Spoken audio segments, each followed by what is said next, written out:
Well, we survived. We're back in warm weather. It was icy.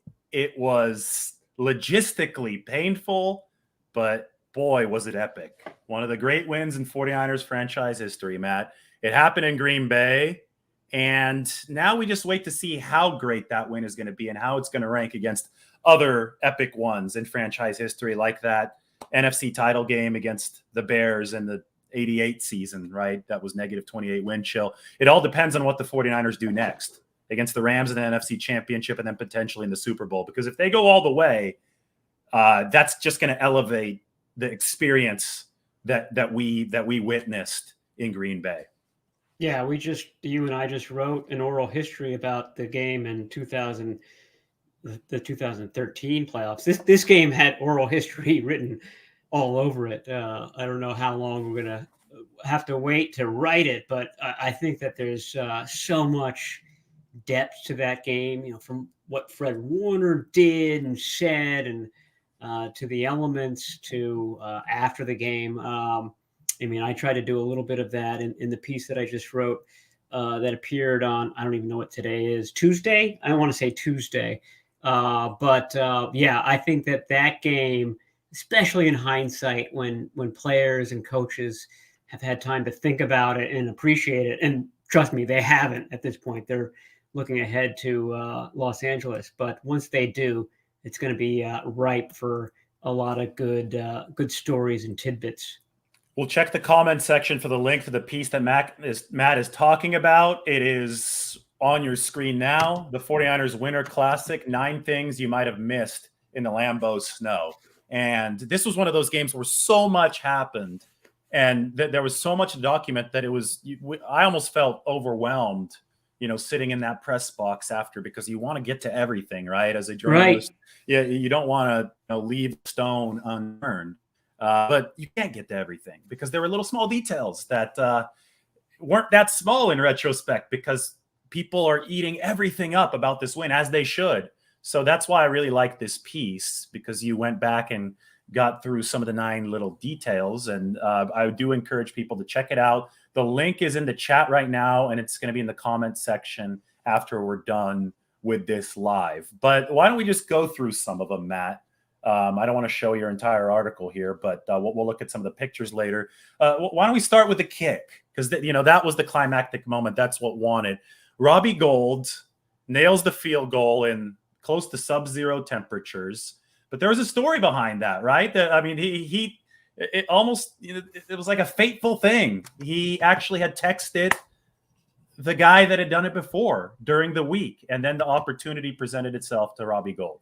Yeah, this is a guy who kicked in Chicago for 13, 14 seasons. So Robbie Gould knows how to kick in the elements, knows how to kick in the cold. And, this is a guy who aspires to go to the Pro Football Hall of Fame. So he's a veteran guy. He's done it before.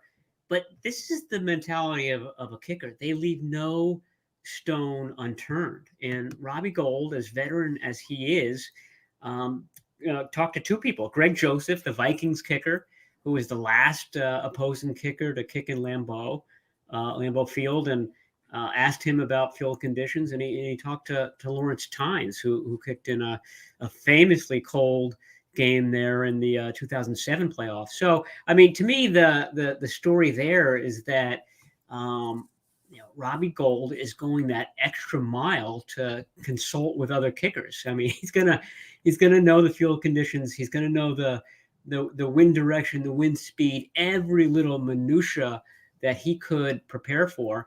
And you saw him, just his body language, lining up, kicking it, and he knew immediately after the ball leaves his foot. It's just confidence, and I think that confidence comes from, he's a confident guy. We all know that. Just you hear him speak and you can feel that. But you also knew that he did everything in his power to prepare for that game. And I thought that the conversation with Tynes was really interesting. And Tynes also, if you read the story, gives you some insight on what your foot feels like after kicking in a game like that. Because that ball, like Gould said, Tynes said, it's like a brick. So you're basically kicking a brick a dozen times a game. Yeah, so Tynes said limit your warm-ups, right? Just get the hell out of there. You don't want to be kicking that brick too much. And the Tynes thing is fascinating to me because Lawrence Tynes represents one of the symbolic links that I think this team has as a whole. And that is, they seem a lot like those New York Giants teams that came from the wild card to win Super Bowls against the New England Patriots. Tynes was obviously the kicker. One of those teams, they had to go through Lambeau in the cold. It was a field goal that was 2 yards longer than Gold's, 47 yards. But think about it. The NASCAR package defensive line, that was the New York Giants winning those Super Bowls, especially that first one, right? 49ers have an overpowering NASCAR package for defensive ends, defensive line in those pass rush situations. And then the quarterback, who is the center of so much scrutiny, so polarizing. Eli Manning was that guy for the Giants. But don't you feel a little bit of a similar vibe with Jimmy Garoppolo? Because you could point at all the things that, there are shortcomings there, especially in his performance with the injuries here in the postseason. The efficiency has been down for Jimmy Garoppolo, but he's gotten the job done when it absolutely matters. And I think 49ers fans know very well that in those playoff runs, especially in that one in 2011, Eli Manning got the job done when it really mattered against their defense. For sure. Right? So Tynes and I talked about that, the similarities. And Tynes agrees with you, by the way, that this team has a real New York Giants vibe about it. And not just that 07 team, I think also the 2011 Giants as well. I mean, just getting hot at the right time. Not the best team in the regular season, but obviously the best team in the postseason. And that 11 team was like that too. Defensive line dominated team. They got hot right at the right time, and they had to beat road warriors. And they went into Candlestick Park, beat a very good, also a peaking 49ers team that year. So, that's what it takes. And, I think the other bottom line or the other similarity is that those teams just kept it close.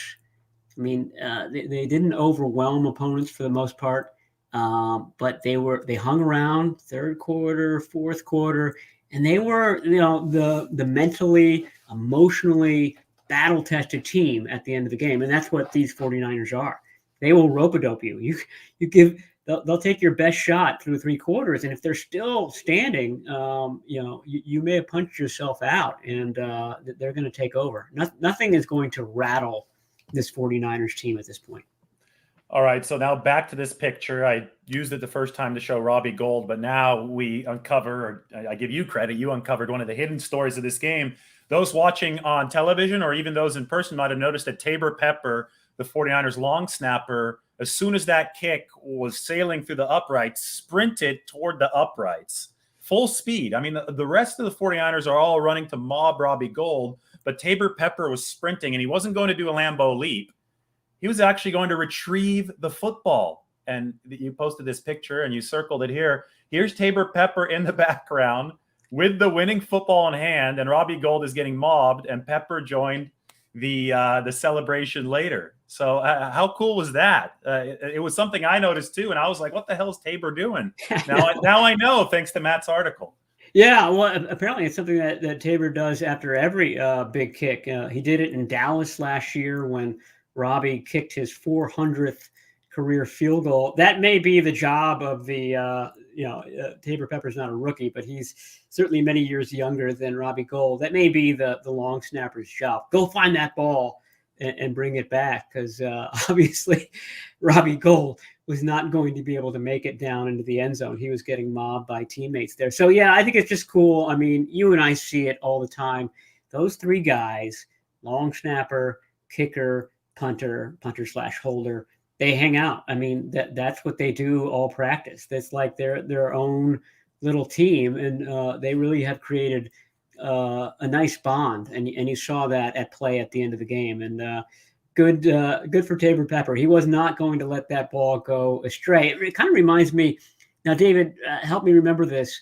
Juwan Jennings spiked the ball. It was in Chicago. I forget where it Philadelphia. was. George Kittle got him the ball. And George Kittle ran down and collected the ball, found it in a coil of wires, and gave it back to him. So it's just a nice thing, and something probably every championship team does, but it's just a great gesture, and it's something that just brings this team, one of the closest teams.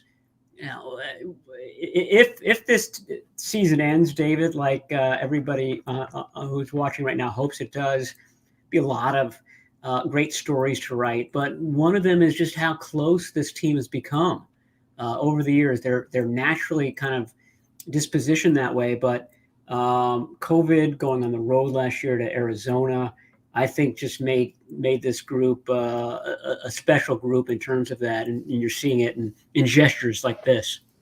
And I think it's a culmination of the emphasis that Kyle Shanahan and John Lynch have put since day one on finding players that work within the context of the locker room. Even Reuben Foster, I have to bring this name back, a player who had all those off-field issues, which was the reason why he didn't end up with the 49ers in the long run. They cut him after that issue in Tampa Bay. Even remember how magnetic he was in the locker room, how much guys gravitated toward him. So they saw the checkered off-field stuff, but they also, I think when they're doing their research, were like, boy, the guys are going to love him in the locker room. The Jimmy Garoppolo is a great example of that, right? Everybody loves him in the locker room. And these guys, they're always looking for the type of personality that's going to mesh in that locker room. Even when they traded for Emmanuel Sanders, that's always the risk when you go for a veteran wide receiver who's already made a lot of money. It's always a risk that he's not going to quite mesh with everybody. But I think they made sure that wasn't going to be the case. And Emmanuel Sanders ended up buying the receivers boxing robes and stereos. And I mean, they idolized him, right? I mean, he was so good for that room. So every single acquisition that the 49ers have made has come with the greater locker room culture in mind. And of course, some of those have fizzled out. Some of those haven't worked out, right? But at the end of the day, if you make that a diligent goal throughout building your team over the years, ultimately, if you do it right, ultimately it's going to come back and pay off. And I think it paid off with the Hot Boys in 2019. And it's really paying off now after all that bonding time that they had in Arizona in 2020. They've gone through the fire. They've gone through the adversity. It helped them pull through the losing. And then you see it, with, the plays like Kittle getting the ball for Juwan Jennings and Tabor Pepper going and getting that ball for Robbie Gould and the team. It really comes through when you're in Lambeau Field. And Steve Young had a great quote. I'm going to pull this up here in a second. But when you're in Lambeau Field, in the cold, needing 50 yards to win and move on in the playoffs, when everything's against you, I think that closeness that Lynch and Shanahan have tried to build, I think it really paid off in that moment. Yeah, I agree with you. I mean, and there are guys like Staley, Joe Staley, that I feel like really kind of built that culture, handed it over to guys like George Kittle and Fred Warner, very much in that same mold. And you're right, that's the foundation, the platform that is able to take in maybe some slightly different ones, but they all kind of are morphed into that general. I mean, I keep saying sweetness, and I know that's not a football word. Oh, sweetness, that doesn't work, but that's what it is. But there's obviously some edge there too.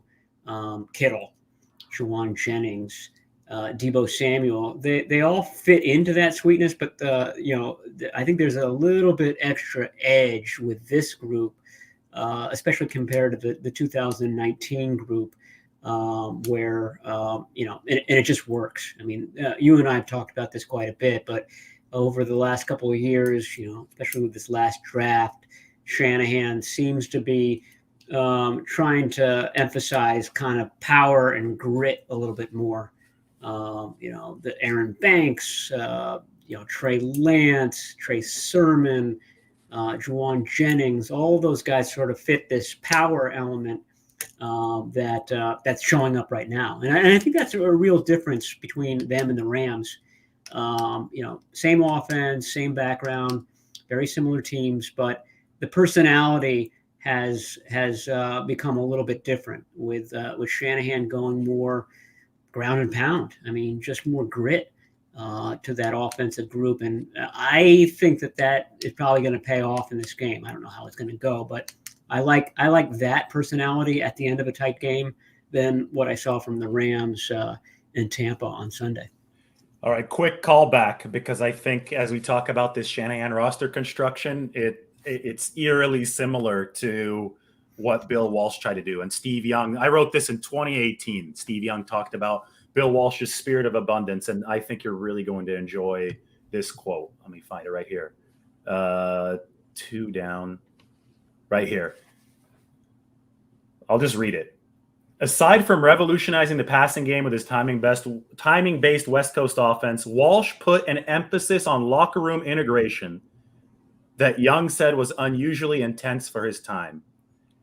Here's the quote. He was all about socioeconomic, geographic, religion, race, all kinds of integration, Young said. He would break those down among players and coaches so you could look at each other on 3rd and 10, down by 3 in the cold, drizzling rain in Green Bay, and integrate. You had a heart with each other. Yeah. That's all I could think of. Yeah. Yeah, I mean, all I could think of. The only thing you got wrong was the rain. It was the rain. It was snowing. Yeah, it was even colder. Yeah, but when I was looking, when they lined up on that final drive, and that offense had struggled all game long, and I'm not throwing blame on the offense. Aaron Rodgers threw for only 55 yards in the second half. The conditions had a lot to do with it, but that was Steve Young's point, and that was 3 or 4 years ago. When they lined up, I said, this is not only Jimmy Garoppolo's time, this is the team's time. How ready are they? How together are they in the din of Lambeau Field, in that cold? It looked like a snow globe, right? Could they get the job done despite what had happened before? And the answer was yes. And I think you have to credit years of work for that answer being yes. You don't just do that if you get a bunch of guys off the street the week before the game, no matter how talented they are. You do that only if you build a culture that's ready to go execute in Green Bay. And like you said, I think they could now pay it forward against the Rams, because they have had success against the Rams. And this is going to be another big challenge to beat them for the 3rd time this season and the 7th time overall in a row. Right. And Lynch is a huge admirer, fan, follower of Bill Walsh's. I'm sure he's read that quote before, and I'm sure he believes that as well. I mean, John Lynch is the one who really values team culture. I mean, he's seen it. He's lived it with that championship Tampa Bay team that he was on. Just a very diverse group, guys that he's very tight with to this day. And I think he wanted to recreate that and what Walsh described with the locker room. And I think they've done that now. The question is whether they can take these last 2 final steps. And that's what makes these next 3 weeks, I forget. I don't even know what day it is today, David, but it's what makes this next stretch very, very interesting. Oh, it's going to be completely fascinating, because the 49ers right now, they I'm going to write about this. I've decided I'm going to write about this. I hope I could fit it in this week because it's such a busy week. But, I don't know. How big of a baseball fan are you, Matt?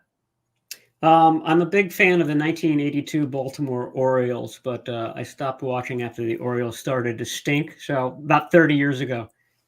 So, when a baseball team is good and you like following the baseball team, there's a certain romanticism to it, right? When they start playing really well in September and then into October, the nature of the sport means that you have to start getting kind of unsung heroes at the margins. I mean, There's a reason why the Angels suck every year, right? Not to pick on any Angels fans, but they have these big names, but they either don't have the pitching or they don't have the right pinch hitting combinations. They don't have that production in the margins, and then they're a losing team year after year. But the teams that catch fire seem to always be able to deliver when it really matters. And it's always just some guy, for the San Francisco Giants, it was Michael Morse and Travis Ishikawa a few years ago. And then there's this amazing story that goes into, this guy was almost out of the league, but then he came and he delivered at the biggest moment. And the 49ers are reminding me of one of those baseball teams that's on a magical October run, because they have to me, I call them pinch hit appearances. They have 10 pinch hit appearances where the guys just either hit a bases clearing double or hit a home run. And many of those came in this game. And one of them that you highlighted in your article was Jordan Willis. I mean, this is a guy who was diagnosed with a high ankle sprain the week before. It turned out to not really be a high ankle sprain, but it was a weird injury. And in your piece, you said that Willis's agent told him, maybe you should just sit this one out. You're going to be a free agent. And he said no. And he ended up being the hero of the game. He ended up blocking the punt and also setting up the blocked field goal. 49ers don't advance without a guy. Also, he missed the first 6 games of the year due to the PED suspension.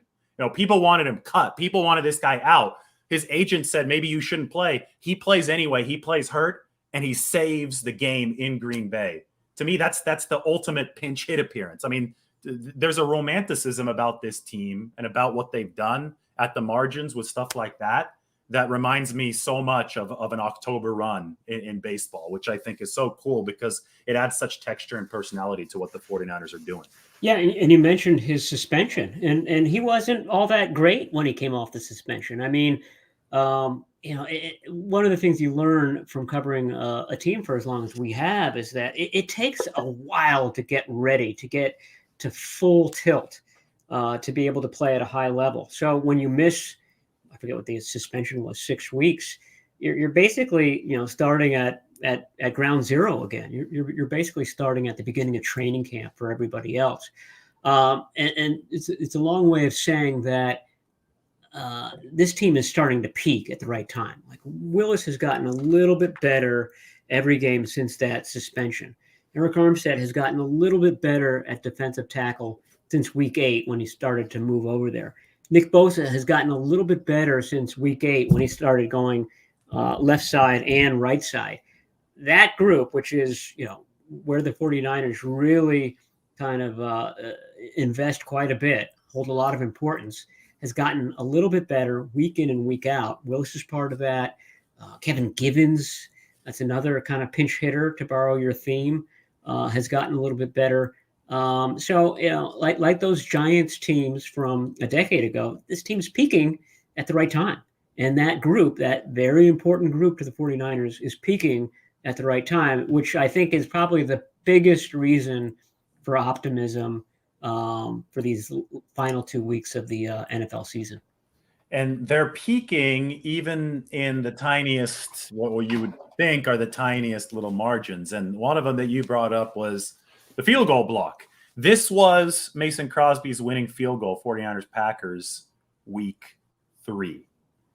You see that Dante Johnson almost blocked it. My cursor's right on the football right there. This time, the 49ers obviously did succeed in blocking a field goal at the end of the first half. And there's a story behind that, right? There are technicalities behind that where the 49ers identified something and improved. You mentioned this in your article, Matt, so I was hoping you'd just kind of walk us through how the 49ers were able to get this block, because I think this is a great illustration of a team improving in small areas over the course of the year. Yeah, Richard Hightower, the special teams coordinator, who's taken a lot of criticism and I think deservedly so, found a weakness. There are a lot of weaknesses in the Green Bay special teams, obviously, but one of them, and Jimmy Ward explained this after the game, was on field goal. And Dante Johnson is good at blocking field goal. I mean, that's such a hard thing to do. You never see it happen. That outside guy always comes close, but he hardly ever makes it. Well, Dante Johnson he's blocked one previous to this, and he almost blocked this one in week 3. In fact, I've watched that a million times. I still can't tell whether his hand went under or over that ball. I think it was just under, but it's hard to say. But the Packers obviously saw that too, and they paid special attention to him, and they paid special attention to Jordan Willis, but they didn't pay special attention to the guy who was between them, and that guy was Jimmy Ward. And Ward, I don't want to say he was untouched. There was a little bit, but he was able to make it through that hole, that space between them, and block that kick. And that was such a huge play. I mean, obviously because of the final score, but instead of the 49ers going into the half thinking that nothing has gone right for us in this half, they're the ones who have a little bit of uplift. And then they get the ball back in the third quarter, and things start to change. They are a second half team, but they, like LA a few weeks ago, they could really use something good happening at the end of that second quarter going into the half to sort of buoy them and this was it. Just awesome stuff. I'm a fan of sports. I love the game, and whenever football is just so many intricacies that people don't talk about a lot. So that's why I really liked your article, Matt. So everybody, check out the comments section. I put it in the chat. I'm going to post it in the comments section right when we sign off here in a couple minutes off the live. That one is worth watching. Oh, that one is worth reading. This is all obviously worth watching. It's worth subscribing to The Athletic right now because the 49ers are on quite the white knuckle ride. What a run that the 49ers are on right now. And it's going to take us a while, I think, after the season ends to really pick through everything and process what we're witnessing right now. It's certainly good for entertainment. It's the whole Maximus, are you not entertained, from Gladiator. You can play that clip every single week after all these games, can't you? Yeah, that's the Nick Bosa move. Yeah. after he's gets a little bit nicked, he does a little Maximus. Yep, and that crowd starts chanting Bosa. I mean, as we spin this forward to the Rams, let's just spend one more minute on this before we sign off. I think I don't get it, Matt. The 49ers are a better team than the Rams. They played 9 quarters of football this year. The 49ers have dominated 7 of them. They've outscored the Rams 55-17. 6.2 yards per play to 4 yards per play in those quarters. And in the one quarter that the Rams have news, by the way, I just got an email. The 49ers just waived Gerard Wilson. So not a huge move, no. But yeah, we could break that news on the show right now. So that's a safety who played a bit against the Titans. But anyway, in the 2 quarters that the Rams won, which were the first 2 quarters of the Week 18 game, the yards per play were almost even. It was like 4.5 and 4.3. It was a volume advantage for the Rams. It was because the 49ers couldn't protect Garoppolo, right? They had McKivitz in at left tackle, and they turned the ball over there in that first half. And so the Rams were able to rack up a few more plays. So my point is that even when the Rams have won against the 49ers in those 2 quarters, it wasn't that they were more efficient. They weren't really dominating the 49ers in the same way that the 49ers were dominating them in the other 7 quarters. And the Rams are favored again. And I guess that's what you would expect just because that's how the media kind of looks at this. They see star power, they see LA. But I think objective data tells us that the 49ers have been better than the Rams. They've beaten them those 6 straight times. They've won 7 out of 9 quarters dominantly this year. And to me, when I look at this game, it's all about the turnovers. If the 49ers control the ball, they don't turn it over, I think they've already proven they're the more efficient team. They're the tougher team. And they're going to have home field advantage, I believe, on Sunday too. So am I off base right now? Like, am I taking crazy pills? Because I feel that when I'm looking at this and then I watch like the morning show on ESPN, they're not thinking the same thing as me about this game. But looking at how these games have played out, I do think the 49ers have an advantage. Yeah, I mean, the thing that should worry the 49ers and 49ers fans is that Stafford Cup connection, and that was going gangbusters in Week 18 as well. The difference was that the 49ers started to get great pressure on him, and so I think that's the key. It's the D line in this game. If they can rough up Stafford, make him throw the ball early, get him out of rhythm, this guy is known to make mistakes.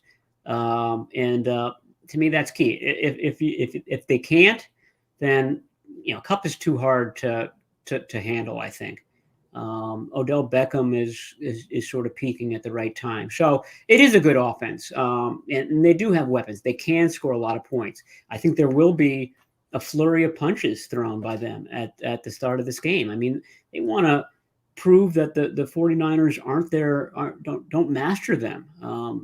They resent the fact that the fans took over that stadium. This is important to them. It's a statement that they have to make. I just think that the 49ers, they have that calm about them, that they're going to be able to weather an early storm of punches.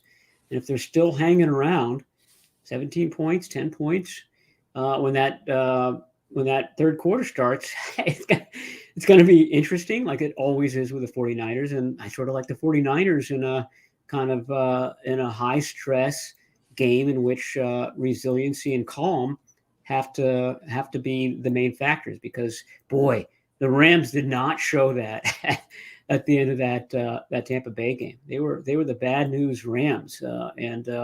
I think that's got to kind of seep into the psyche if the 49ers are still hanging around when that third quarter begins. You know when else the Rams didn't show it? They didn't show it in Week 18. This is a good comment. Hit Stafford early, and he'll make mistakes. Hit Stafford a lot, and he'll make mistakes. That was the story of Week 18. I think the defensive line's the great neutralizer. The 49ers hit Matthew Stafford 13 times, which is a lot in Week 18. And as the game went along, he became squeamish in the pocket, and he started missing throws. And his two deepest throws were intercepted, one for the walk-off by Ambry Thomas. So this is how the 49ers have built their team. They built their team from, and their defense especially, from the defensive line, because Lynch has repeated this over and over again. If your defensive line can disrupt and hit the quarterback, that changes the foundation of an opposing offense. And the 49ers have started hitting the quarterback. Now that takes coverage too, to give the defensive line time to get home. You need both, but the 49ers have shown that they have both right now. And they had it in Week 18. So we'll see. We'll talk more about 49ers and Rams. We're going to write a lot this week. Thank you, Matt, for joining the show. Everybody go and check out his article. It is really good. Link is in the comments section. Matt, thanks for coming on. And I'll see you this week here, Wednesday, Thursday, Friday.